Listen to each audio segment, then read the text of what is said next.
Hey, how's it going, everybody? This is Rob Turley, your host of Down the Rabbit Hole podcast. Great to be here, and I have a very special guest here with me. This is Angela Proffitt. I'm sure that a bunch of you probably do actually know her because pretty much everybody knows her, so it's fantastic.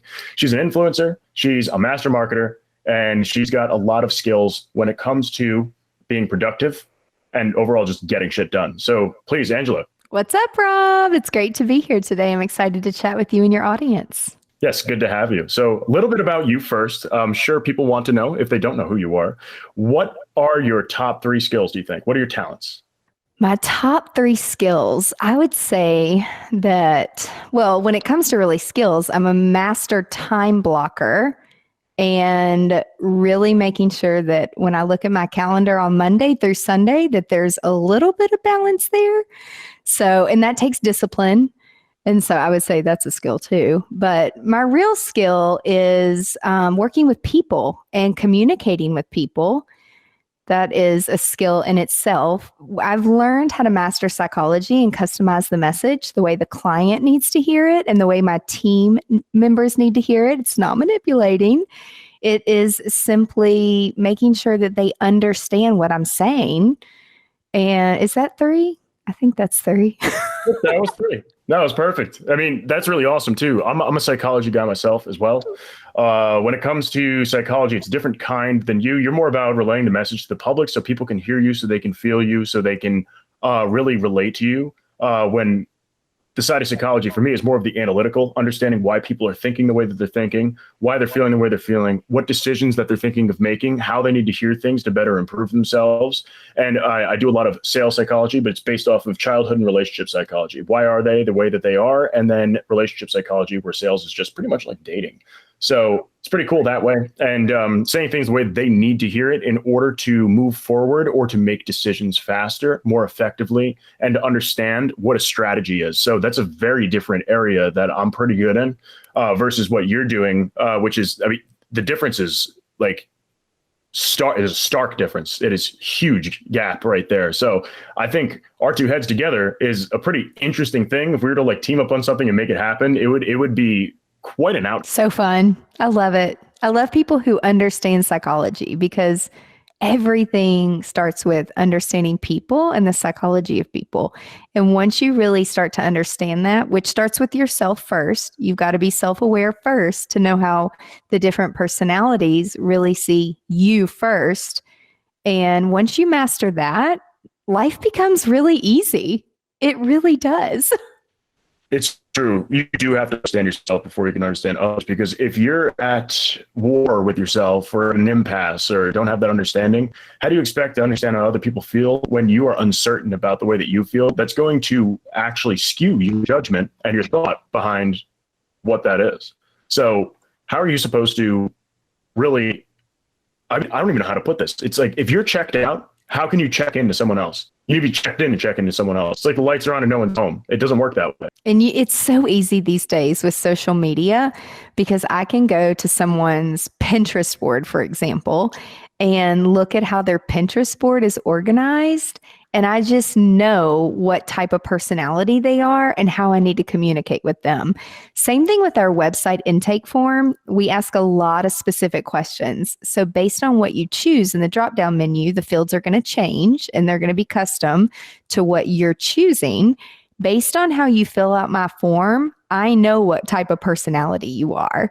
So for example, and there's all different types of personality methodologies that I love and we use, but there you've got your driver who's like the right hand in a company who makes a list. Like, this is exactly what you're going to do for me because I know, and they're telling you like in that format. Then you've got the thinkers who are listing kind of, they do what the controllers do, but they're doing it in question format. So they're asking you the questions and you have to earn their trust and respect based on giving them the facts. They don't need the fluff. And then you've got the people who aren't going to fill out the form at all because they're just like scattered marketers like me. I'm like, rules? What form? I'll just DM them like on a social media platform. if it pops up. And then you've got people that are really driven by emotion. And so they'll sit there and write all this stuff like, oh my gosh, I've watched all your videos. I've listened to your podcast. I'm so excited to meet with you. I know you're going to change my life. So you can take social cues just by asking the right questions on your website form to really know how to respond to someone. Yep, you learn a lot about someone's social profile, especially how they present themselves, how they want to be seen, because their social profile is not necessarily who they are, it's who they want to be. It's very much correlated to their aspirations and their dreams, their thoughts, what they like, interests, and so on. And that's part of, I build artificial intelligence technology. We do psychographic analytics. So we are looking at these social profiles and doing all that stuff to understand that. And like you said, you know their personality before you speak to them. It's exactly pretty much what we do with artificial intelligence so that people can connect to people at a personal level. So business to business sales can be done more efficiently and effectively. We don't give away what you have in common or what their personalities are. We just say, oh, here's a 75% probability that you'll have a positive encounter with this person. You should reach out. But then allowing that relationship to actually be created naturally is the important part. People say, why don't you give us that info? Well, it's none of your business, really. So just go for it. You do you. If you're natural with it and you act as yourself, then it's going to work out. So it's interesting that it's looking at it from, I guess, an active point of view versus a passive automated point of view, and how those two things can touch, how they can connect, that's really exciting. So it's almost putting the computer and the person into the same body. I don't know. I think that's a pretty cool thing. I never thought about it that way. It's so powerful, and it saves so much flipping time when it comes to pre-qualifying people and making sure that you're saying yes to the right clients and no thank you, or we're not available to the people that are not your perfect client. And so once you figure out who your ideal target market is, we went through this with a client the other day, and we ran some data points, and they've been really marketing to men, but I think 74% or something like that was 77%. Yeah, females. And I'm like, what are you doing? This is why you're not converting your leads, is because you're not speaking the right language. And so it blew my mind. Like, I'm obsessed with technology and AI. And so I love all the psychology behind it. But what that all comes back to, which I'm crazy about, is productivity, because your time is so precious and it's so priceless. You can make more money, but you can never buy your time back. And then I see so many entrepreneurs running around like chickens with their heads cut off. Like, I was one of them for 10 years, where I was maybe at a gymnastics meet with my family to watch my niece. And when she wasn't on the floor, I was like fiercely trying to answer emails and like GSD and get other shit done. But like, I was never present, and I certainly wasn't enjoying myself because I was reading disgruntled emails and text messages, which just put me in a bad mood. And so what are we doing all of this for? It's like, you really want to build a life so you can be present. And that's what technology and automation and AI and pre-qualifying people and understand psychology. Like, once you get this stuff down, it's like it changes not only your bank account, but it changes your personal and your professional life and your relationships. It's true. Automation is a really big part of our lives. It's not a negative. People always think, oh, well, it's going to replace humans. No, it can exist side by side with them. It depends on what technology that is. It can replace humans, but that usually means it wasn't a specialized enough job for it to be deemed as something that is creative, important, or actually adds to society, which I'm sorry. Well, cashiers, very sorry. I have nothing against you. I actually hate automated. I always go to the cashier, so I actually love them. I do too. I don't do self-checkout. It's not going to be a thing anymore. It's going to go away, except that kind of upsets me. But at the same time, it's not a necessity. It's just moving a thing over another thing, boop, and then there it is, and then putting a card in, and then you're done. It's not like it's a real thing to do. It's not a task. It's just that we didn't have robots do it before. We have people doing it themselves, so they steal a lot of shit too. But until there's a robot that can do it, we're going to pretty much have that around. But that's going to be changing. There's a bunch of things that are going to be changing in the marketplace based on what can be automated and what can't. But that forces us to specialize and to become more powerful. It's just that accepting it is key. And that's also part of accepting yourself, accepting your capabilities, and that accepting the fact, yes, I can do anything that I put my mind to, and telling yourself nothing's impossible. To say, well, I'm a truck driver. I've always been a truck driver. I'm going to be a truck driver to the day that I die. That sounds like very close-minded thinking. Very close-minded thinking. And close-minded thinking has never helped anybody. It's only ever started wars. Pretty much. That's all it's really done. So Exactly. being open-minded is important.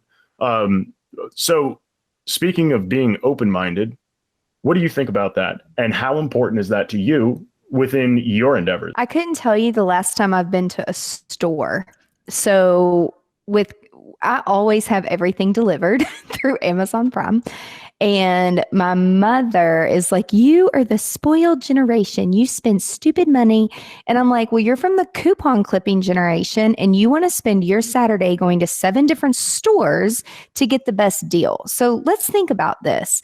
You deal with people, traffic, your time. Wouldn't you rather be doing something else with your time? Like you love to garden, which brings your blood pressure down. So why would you not spend a little bit of an extra money because your time is worth way more doing something that you enjoy? And so I've really learned to outsource everything years ago. But even with COVID, now my mom really likes to have her groceries delivered.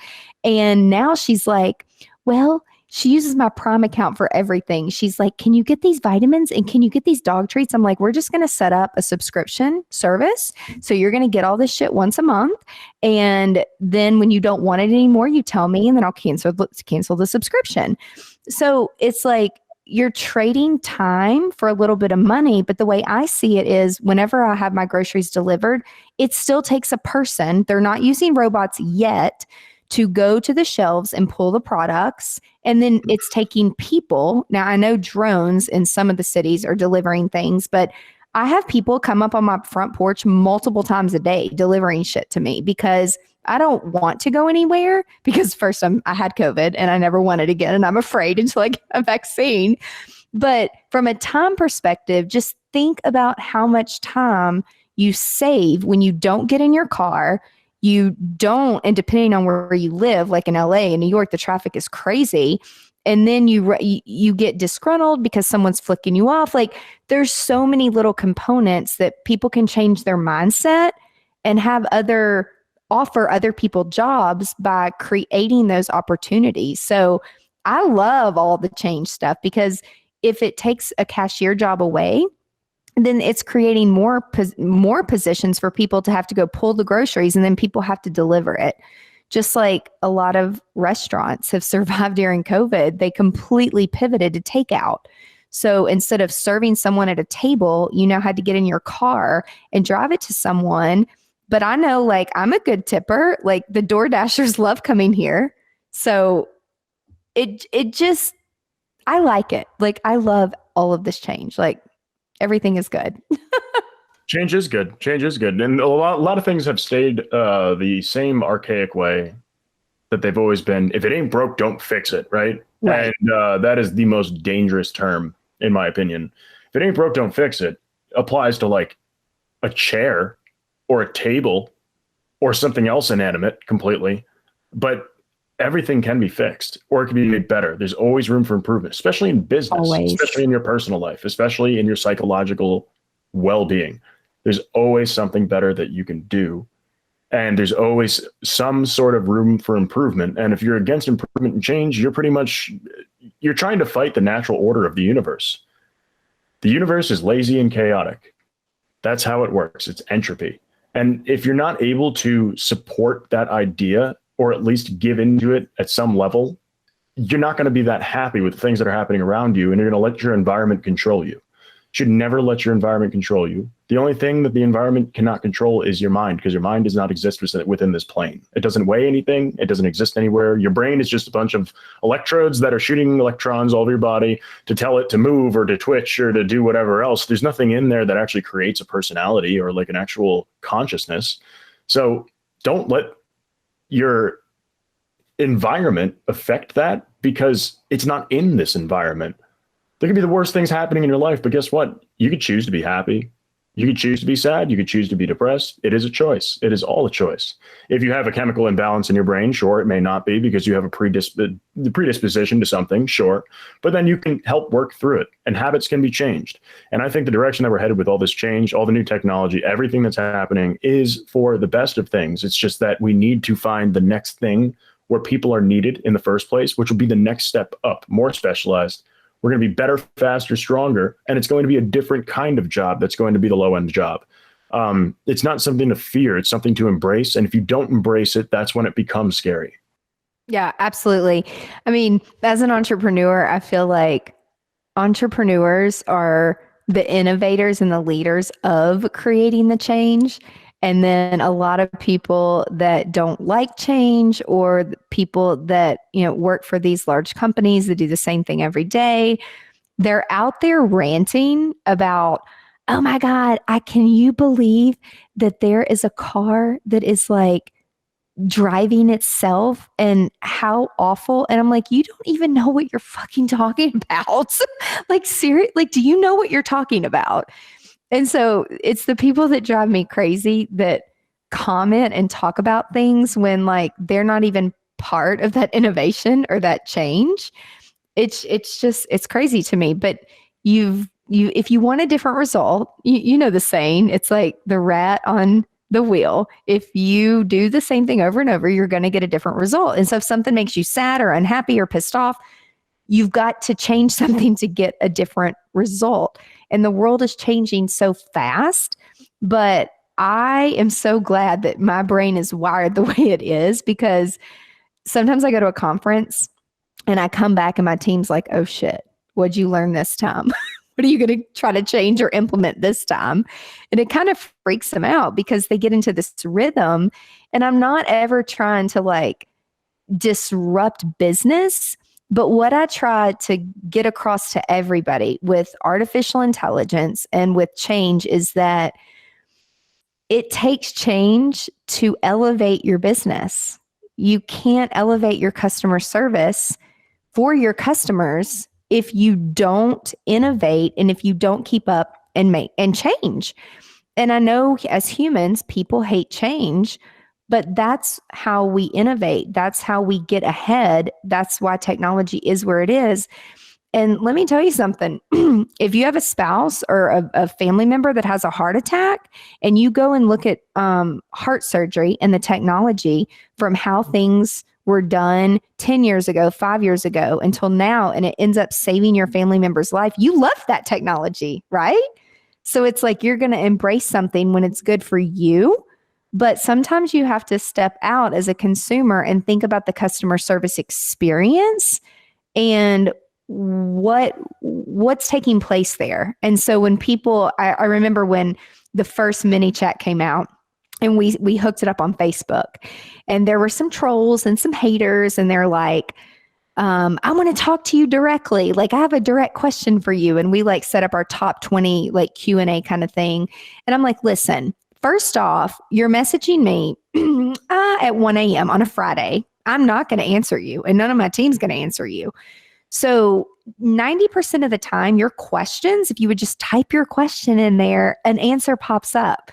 So reframing and thinking differently and have a different mindset around your business, this elevates your customer service, people, especially if you're a small business or you're a one-man show, you're a solopreneur, you're a side hustle.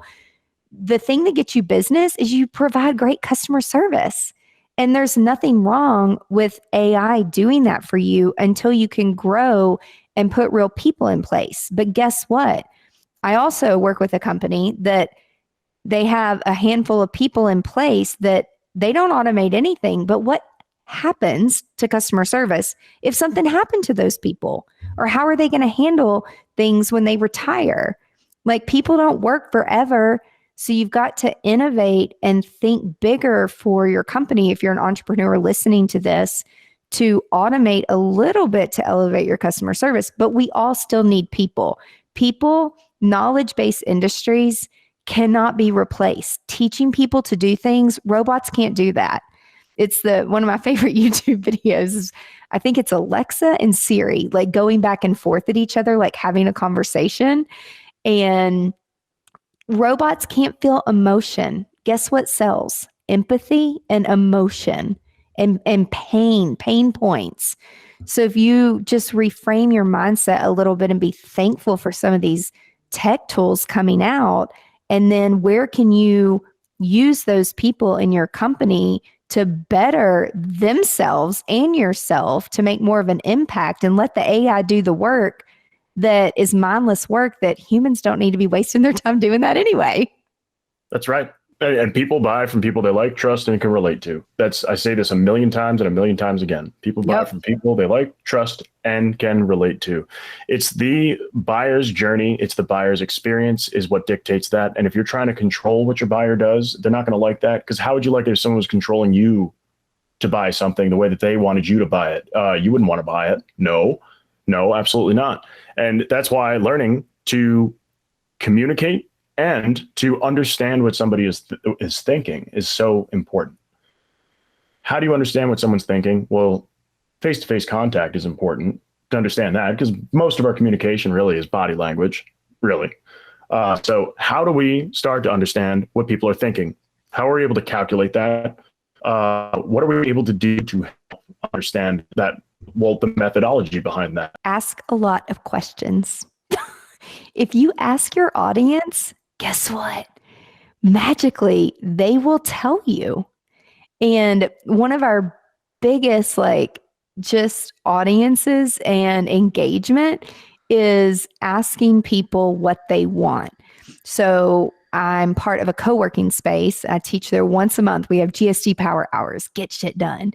And we ask people, and also the members are asking, how do you do affiliate marketing? How are you doing so many videos? How are you going to all these places? And so if you listen to your audience and you actually start to pay attention, shit changes real quick. And there's a difference. So as an entrepreneur, I remember my younger days, I wasn't so smart as an entrepreneur. I would have an idea. And I'm like, everybody needs this. This is a great idea. And guess what? Not every idea is a good idea, y'all. I never beta tested it. I never asked anybody. I just went and created this online course and this product, and then no one bought it. And I wasted a ton of time and a ton of money because I had people helping me build it. But it was a good lesson for me early on as a course creator to understand that you really do have to ask your audience. And also too, it's almost like, what's that saying where you put the dessert in the medicine? And it's like, people buy what they want. They don't buy what they need. Oh my God. Yes. Yes. Some of the stuff that I deal with is that some innovations that we have to create is because people want it. We know what they need and we want to give them what they need, and they don't even know they need it. And that conversation doesn't usually go very well because there's a lot of denial and ego that's in the way, but you can get them there, but you have to kind of spoon feed it to them. But it's just building what they want because they want it. Whether it's good for them or not, doesn't matter. People want cigarettes, they smoke cigarettes. It'll kill them. They don't give a shit. They know it'll kill them. They can read the side of the package. They may even have emphysema. They don't give a shit. They want to smoke cigarettes. It's what they want. It's not what they need. And people often confuse the two, where I need this, you don't need it, but they need it. So you can add almost like addictive qualities to the stuff that you sell to people. But ensuring, if you're an ethical person, ensuring that yes, it still will be good for them. It's just not the best thing that they could be doing. Yeah. So I always go back to, which I'm not a question person. I'm a reactive person. I'm like, if you tell me you need something, I'm a solution girl. And I'm like, we're going to solve it and we're going to do it. And it might help one person, but how is that scalable? How are you going to do that? So that's where I have learned, I call it potty train your brain, to be a little bit more, not skeptical, but just asking more questions. Why do you think you need that? And then some people, they get really heated and they're like, why are you asking? Because I do. Okay, I'm just trying to help me understand. I did a TikTok recently with little phrases don't say this, consider this. If you say this, people respond better. So instead of attacking people and being like, well, why do you want that? It's I'll say, help me understand. I'd like to understand so I can better serve you. I'm not trying to question you or, or if they're like, well, I don't have time to answer that. Well, then I don't have time to help you. I mean, just mirror back to them what they're doing. It's my time's just as valuable as your time. And if you can't tell me what you want, then I can't help you. Like we recently worked with a consultant who was like going over our website and our forms, which you should fill out your own form. If you have a form on your website, at least once a month and make sure your shit's still connected. Because guess what, people? Technology comes unconnected sometimes. And it happened to us. I filled it. I'm like, why am I not getting any type of automation email? Because I should be. Mm-hmm. And then we realized WordPress went through an update and we had to like go check a box or something on the back end. And so just making sure that your stuff is connected. But I can't even remember where I was going with that story. But just technology isn't always perfect. Just make sure that like you're testing your stuff as well to make sure that all your stuff is hooked up and your automation is hooked up as well. Right. It's a huge learning lesson. Right. Yeah. I mean, it happens to all of us. That happened to me before too, where it was just like, we stopped getting form submissions. Yep. What's going on here? And then, yeah, it got turned off. We had to like flip it back on. And then, yep, there worked just fine after that. And it's just like, how the hell did that happen? There was an update, same thing. Yep. There was an update. Yeah. So you have to update your stuff every single month. If you're not updating your plugins every month, y'all, your shit gets all screwed up. Like, oh yeah, I know you need to update your computer too. So many people they just lag on that. I mean, but the most recent, Big Sur, the OS X Big Sur update, yep. Like when they did that huge one, oh my God, that completely fucked up my Mac in so many ways. My terminal was all messed up. Like my code terminal was just like, I had no idea what was going on because they ditched Bash. I had no idea what was happening. I'm not even going to get into that. It's going to get too technical, but it was ridiculous. My computer didn't function the way I needed it to function completely from a code level. And it was I spent 4 hours trying to figure something out that literally was the most ridiculous thing. It was just a check mark. No, it wasn't that. It was like a whole, I don't even want to get into it. It was like a whole, anybody who went through that, you know exactly what I'm talking about. But, I don't update my computers or any of my devices. First off, I wait, and I'm an Apple trainer, and like we get some hate sometimes. But I'm like, update it on a weekend when you have time. Like, do it overnight, and then when you wake up the next morning, like all your shit's gonna look different usually. But like, I remember with that big update you're talking about, which we had a printer back then, but I was trying to Bluetooth, like send something to my printer. Oh, it broke my printer too. Yeah, it wouldn't work. And so I Googled it, and it's like, with the new update, you have to uninstall and reinstall and blah, blah, blah. I mean, if you Google the question, 9 times out of 10, it's on an Apple forum because somebody else. It wasn't even that for my printer. I had to download like a third-party driver that some developer made because he was pissed off. Like, it was like that bad. But I usually wait like a good week or two. And then the other thing with like just technology, like your computers and your phones, like they kind of need to sleep like humans.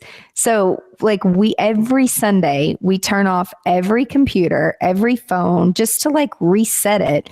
Otherwise, like it slows your shit down. But the cache gets full and it fucks it up. It needs a second. It literally only needs a second, but it needs a second. Yeah, it needs to be restarted. And if your computer sounds like it's going to take off like a spaceship, every once in a while, mine used to sound like that. So I had to get a desktop Mac to edit and export so that the compressor and the processor was like much faster. And I'm like, the guy at the Apple store is telling me all this. I'm like, can you fucking speak English, dude? But then I educated myself and I learned all about it. So GPU now when CPU, yep. Yeah, when companies are like gonna really invest in all of this hardware from Apple, like we'll help train them and advise them on like what to purchase and what to get so that you're getting the right thing. And it depends on how you're going to use it and like what your lifestyle really is. That's true. Usually it's a lifestyle choice. Most people don't use computers past the point of like, I check my email and I go on social media and I watch YouTube videos. It's like, okay, you don't need shit. You can use a Chromebook and you wouldn't even be upset about it. Exactly. So I love the people who buy the powerful gaming computers or like some crazy, business, or like even a computer you'd use for rendering. It creates like rendering 3D digital video. It's crazy. They have so much power. They don't even use 10% of it. It's like you're wasting your money. There's no point to get that. You buy what you're going to use plus a little bit extra. That's it. That's it. If you're like me, when you're running technology that's going to suck the life out of a computer, yeah, I need a lot. That's for sure. And when I work with design programs, that uses a lot as well. I render video too, that uses a lot. So I need a lot. But I wouldn't recommend one of my friends who just uses, they're a, what would you call it? Like a consumer computer user, like where it's just basic computer stuff, like paying your bills, going onto websites. MacBook Air Amazon. is just fine. Like, Yeah. when people are like, which Mac should I get my kid? I'm like, a college student, they're going to be using Google Drive and the things you just said. I'm like, a MacBook Air with 8 gigs is fine. Oh, I went to college as a designer. I needed a beast. Like that would have not, like it wouldn't have even ran anything. Like it's just, it would have, that computer would have been actually, when I was in college, the MacBook Air didn't exist either. So Gotcha. yeah.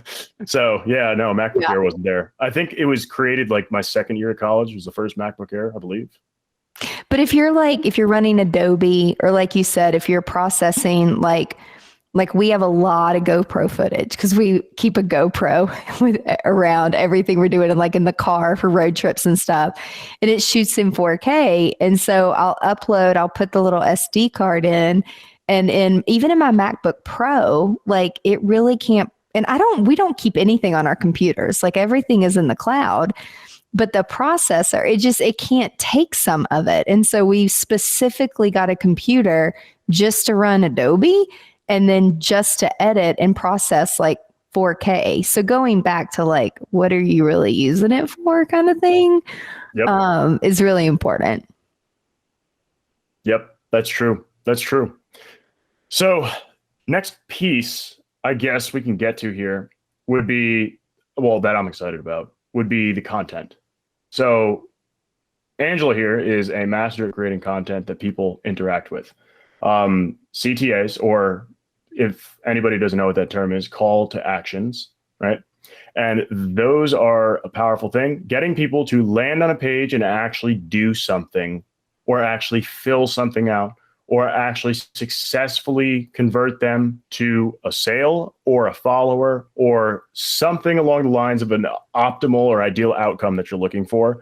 That is where most people fail. Most people, especially in business, B2B, my God, we can learn a lot from the B2C realm, because B2C has it all figured out. People follow stuff. It's like a cult following. They create a community around it. That also needs to happen in B2B. Just because it's business to business, why can't there be a community? People buy from people. What makes a business up? Well, a business is made up of a bunch of people working toward the same goal, purpose, and for the same mission, right? You would hope. If they're not, they've got other issues that are way different and way worse in that sense. But yeah, what would be, I guess, your ABCs to getting that? Yeah. So the thing with content is, I'm from the generation of, I just want to say it one time. I really just want to say it one time. However, things change, right? Because we were just talking about that. And so I'll never forget when Facebook Live came out, and then Snapchat came out, and then Instagram stories came out. And it's like, all this shit's going to disappear. And so one of my marketing guys was like, you got to build in time, like for some of the things you're doing, to like make a Facebook Live and like do this and do this. And I'm like, dude, if it disappears, I'm not doing it. I'm only going to say it once. Disposable content. Yeah. And I mean, it's like, I agree when that came out. I was like, who's going to use this? It's just, you put it there and then it's gone. Like, what the hell's the point? Like, but there was this show on Netflix called Fire Festival. Have you seen that? Oh yes. Yeah. The biggest ploy that's ever happened. That's crazy how the hell did that situation even occur? Oh, but here's the thing though. So, I mean, I owned an events company for 20 years. And so I've worked on a lot of private islands, and it's not easy. People think, they're like, can I just climb in your suitcase and come with you? I'm like, listen, people, it's not luxurious. You have to think 90 days in advance and ship your shit to Miami. There are no resources. None. So like, you put it on a barge, you pray it gets there and that it doesn't get caught in customs. And you pray that it arrives. And when you land, that your shit is there, and it isn't always there. And so there's no Amazon Prime, there's no Hobby Lobby, there's no Michael's, there's no Walmart, there's no Target. You can't just go run and get shit. And so it's really difficult sometimes to like get your resources. And so, wait, what was the point? What were we talking about? The Fire Festival. Yeah, Farfetch. Okay, that's right. I'm on my, oh God. So I had a reporter, and I don't watch TV. I don't really have time. So a reporter had contacted me the week that this thing came out called Fire Festival. And I'm like, I can't comment as a professional because I don't know what you're talking about. And I just dismissed it. And then someone else asked me about it. And then I was speaking at an event and some random guy came up to me and he's like, Ange, have you seen Fire Festival? Like, what are your thoughts on that as an event professional and that you work on private islands? And I'm like, I haven't seen it, but you know what? I'm going to get my sister's Netflix login and I'm going to watch it tonight. And so I watched it and I'm like, you know what? I didn't know what FOMO was. I had to Google it, fear of missing out. And that's when it clicked for me. And I'm like, okay, a couple of things. Well, first off, I'm glad Fire Festival happened because it for event professionals who do those types of things, it really showed the consumer and educated the consumer that you can't, if you don't know what the fuck you're doing, you cannot pull off an event like that. And I really don't think that he went into it as a scam artist. I really don't. No, it wasn't intended to be that way. No, he got in over his head. He was an arrogant asshole and he ended up firing a bunch of people and who actually knew what they were doing. I'm like, me and him would not last 30 minutes in a room because I would tell him he's an idiot. And like all those people that worked for him without getting paid or without having a process or without getting a contract or a retainer or something, I bet you they'll never do that again. So, but I'm glad that it showed the consumer the behind the scenes of events, and it's not easy to pull shit off sometimes. But then the whole thing that went over my head, my niece watched it with me and she's like, this whole thing was to launch a music app. And I'm like, what? I didn't know that. I didn't get that at all. But what I did learn when I watch anything, I watch it through an entrepreneur lens, just like The Greatest Showman. It's like my favorite entrepreneurial movie. And so, but it taught me what FOMO was. So I texted my branding manager that night. I'm like, holy shit, I get FOMO now. Okay, I'll start doing Instagram stories. And I was like, I'll do it every day. But now, like, that's where our biggest engagement is because people don't want to miss out on behind the scenes stuff that you're showing and sharing that you know the shit's going to disappear. And by the way, in your settings, make sure that people can't screen grab or save your video to their phone roll. You got to set that up in your settings or your security settings. But it's like that's where our engagement really started to grow. And if you have a business account or a creator account, you can track all your analytics and you can see that on each platform. And so I was kind of the idiot where it's like, no, I don't really want to do that. And now, I mean, we post stories just about every day. And the same thing with TikTok, where people like, oh, that's a kid dancing app. Well, I thought the same thing until COVID hit. And then I bribed my nieces. I'm like, okay, you work 3 hours and shut up so I can work. And then that equals 3 TikToks and then we'll dance together. And then they started telling me about like the hype house and the sway house. I'm like, there has to be a business model behind this. And I started to research it and learn it. And I'm like, this is fucking brilliant. I'm like, all these creators have come together. They post and tag and repost each other's content. They're organically reaching millions of people. And then brands are reaching out to them saying, hey, wear my sweater. Hey, wear my hat. Hey, do this. And TikTok's not salesy about it. Sometimes you don't even know it's an ad. Usually they hashtag ad. But that's like where our future is headed. And so if you're a business and you're not thinking about that, if that's your target market, you know, it depends. But yeah, like, that'd be heavy on the consumer side of things. Yeah, you got to go where your people are. You've got to go where your target audience is. And so for us, like, yeah, it started out years ago on Facebook Live. And then our consumers started to move to Pinterest. And then our consumers started to move to a little bit LinkedIn when we started doing consulting B2B with online courses. Then we started to migrate over into Instagram. And now Instagram is just a beast. Like it's just grown so much. Now when people are like, what one platform should I focus on? I'm like, Instagram, 100%. Like go and grab all your handles on everything, but grow one platform where you're consistent and you make a promise to your audience. And you know what? The first live you do, you might have one person, but then they're going to tell another person. and then that person's going to come on. And if you use the right hashtags, people will find you through your hashtags. It's just having a strategy. So I really like how Instagram is like covering the gamut. But to run ads, you have to have Facebook, and you have to have Facebook Business Manager, which is a whole different conversation.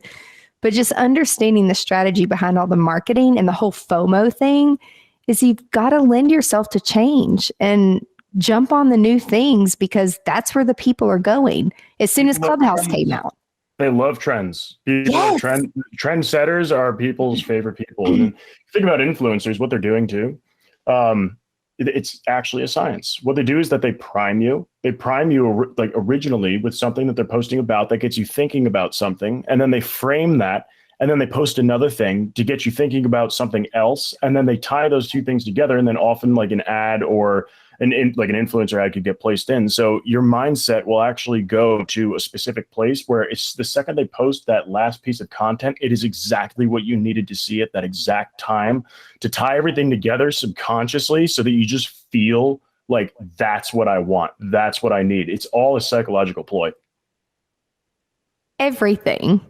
Some people don't even realize that. Like, I didn't even realize I was doing some of it until I hired someone to like help me understand, like, what should I say? We were talking about this earlier. Like, I just vomit so much information, and then people are like, you're entertaining and I'm learning, but like, I'm so overwhelmed, and they're kind of glazed over, and then they're exhausted. Not everybody has the type of energy that we have, Rob. Yeah, it's like, just go. Yep. There's no off switch. But you have to create an artificial off switch just so you can give people as much as they can absorb. I'm usually too much. I know that you're usually too much. Yep. in our natural forms. Yep. So it's making that not happen. That's the hard part. It's really hard for people like us. For other people, not that hard because you're not thinking that way. You're not moving at 1,000 miles an hour. So it's easier. So we probably have more ideas. Definitely beneficial. Outside of that, makes it kind of hard. So getting someone to help manage that is definitely important. If people think they don't need help, everybody needs help. Oh, speaking of words that you shouldn't say to people, like you said that, certain things you say. It's like, so we can help you do this. How can we help you? No one wants help. It's like, that's like saying, Angela, you need help. Fuck you. I don't need help. Like what? Like, it's that type of thing. Don't use the word help. Say, the way that I see it, I think it would be a brilliant idea if you were to do X, Y, and Z to accomplish gamma. And they think about it, and now it's their idea. Plant the seed. Don't just tell them. You show, you don't tell. And when you show, you make them think. When they think, they make the decision. That's how it should work. Is that it needs to be their idea. Because if I were to run up to you on the street randomly, never saw me before, just some crazy guy running up to you, and I said, whose idea is the best ideas? What would you instantly think? You'd say something else because you're polite, but what would you say? What would you say in your head? If you asked me that, I would say, go listen to the podcast Entrepreneur on Fire, because there's so many amazing ideas. Well, then. That's what I would truly say. Oh, really? So people think subconsciously, usually, my ideas. They go, my ideas. That's the first thing you think. Whose idea is the best ideas? Well, my ideas, of course. But they're going to say, what are you talking about? Or what? Oh, I don't know. I don't know. No, but the first thing that comes to mind, my ideas, because that ties into the what's in it for me. We FM. Everybody's tuned into We FM at all times. The brain, it's on a never-ending loop of a channel, We FM. And what's in it for me? Well, my ideas are the best ideas because they're my ideas, and that's me. Or that's you, or that's her, or that's him, or that's they. It doesn't matter. So playing into that, what's in it for me, that's often what people do not deliver, is the value of what's in it for them, not just the value of the idea. It's the value of what they get from that idea, whereas is where it lacks in content. And it lacks in conversation, and it lacks in care. Showing people that you truly care is a whole nother thing too. And actually showing your true personality. Being fake, people could smell that from a mile away. 100%. Don't be fake. Be yourself. Be that weird or terrible or strange or awkward or happy or in like manic version of yourself or the depressive version. It doesn't matter what you are. It's just that the more genuine you are, the more people are attracted to you because of the fact of you don't have anything to hide, because you don't seem like you have a facade. So I think that's really important to have that reflect. Yeah. And I'll just say, the smarter I got and the I surrounded myself with the right people to show me the data, to show me why we needed data before. And now I'm like, I don't know if this idea is going to work. So I'm in a group called EO. It's Entrepreneur Organization.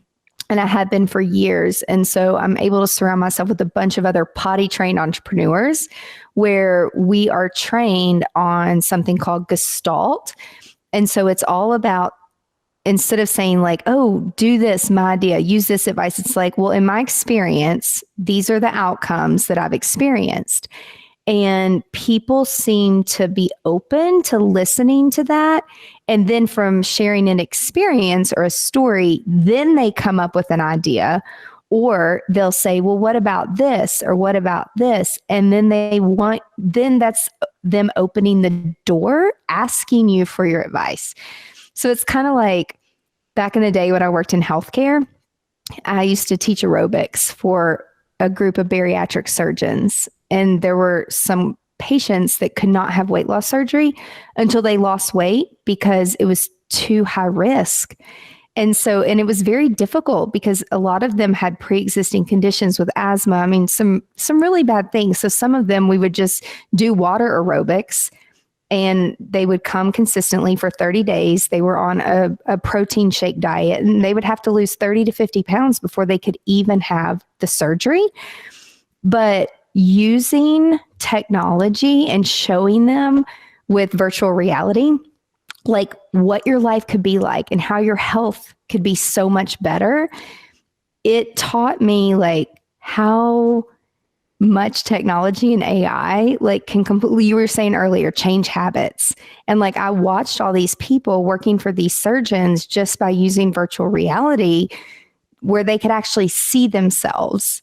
So you have to talk to people in a way where they can actually see themselves rather than talking so over their head or something that they don't even think is achievable. Or being above them. That's right. A condescending attitude. You want to actually meet them at their level. Yes.